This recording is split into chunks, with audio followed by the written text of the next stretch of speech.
कक्षा में आप सभी का स्वागत है। आज हम इंटरनेशनल लॉ का एक और बहुत इंपॉर्टेंट केस करने जा रहे हैं। वो है एसएस लोटस केस या फिर फ्रांस वर्सेस तुर्की का केस। दो कंट्रीज़ का केस है ये। इस केस की स्टोरी ये है सिंपल सी कि 2 अगस्त 1926 को फ्रांस और तुर्की दोनों के शिप एक दूसरे से टकरा जाते हैं। दोनों शिप्स के कैप्टन्स का नाम जानना ज़रूरी है आपको। देखिए, जो फ्रांस के कैप्टन थे जो शिप को चला रहे थे वो थे डेमंस, और जो तुर्की के थे वो थे हसन बे। ठीक है। 2 अगस्त को इनके जो शिप्स हैं वो टकरा जाते हैं। इसमें जो तुर्की का जो शिप होता है, स्टीमर होता है, उसमें 8 लोग मारे जाते हैं और उसके 2 टुकड़े हो जाते हैं और वो डूब जाती है। इस दौरान जो फ्रांस का स्टीमर है उस पे जो लोग थे उन्होंने बहुत कोशिश की कि तुर्की को नुकसान को बचाया जा सके, किसी भी तरीके से उन लोगों को बचाया जा सके, बट नहीं हो पाया। अब यहाँ पर होता ये है कि जो तुर्की की गवर्नमेंट है, वो तुर्की की जो अथॉरिटीज़ हैं, वो कैप्टन डैमन को जो कन्विक्ट कर लेते हैं, उनसे सबूत मांगते हैं और उन पर ये इल्ज़ाम लगाते हैं कि आपके नेग्लिजेंस की वजह से ये एक्सीडेंट हुआ है। और उनसे पूछताछ के बाद वो उनको कन्विक्ट कर देते हैं और तुर्की के लॉ के अकॉर्डिंग उनको पनिशमेंट देते हैं।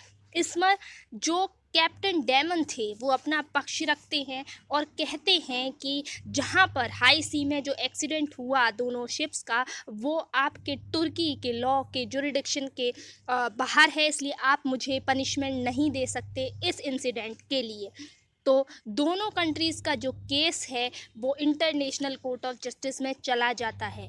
यहाँ पर एक बहुत महत्वपूर्ण सवाल ये उठता है कि क्या इंटरनेशनल लॉ में ऐसा कोई रूल है कि एक स्टेट दूसरे स्टेट के व्यक्ति को किसी हाई सी में हुए एक्सीडेंट के खिलाफ पनिशमेंट नहीं कर सकती, उस पर क्रिमिनल ट्रायल नहीं चला सकती, उसके जुरिडिक्शन से बाहर है।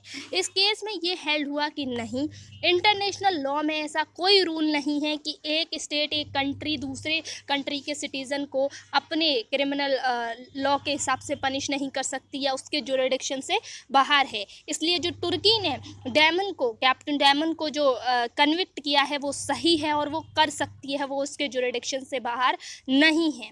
तो ये फैसला था वो तुर्की के पक्ष में आता है और फ्रांस यहाँ पर फेल हो जाता है अपना पक्ष रखने में।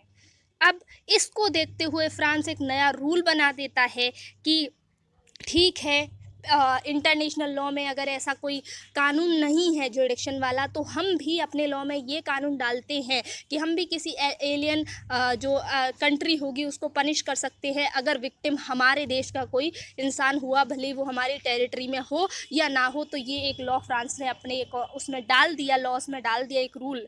तो ये था पूरा केस।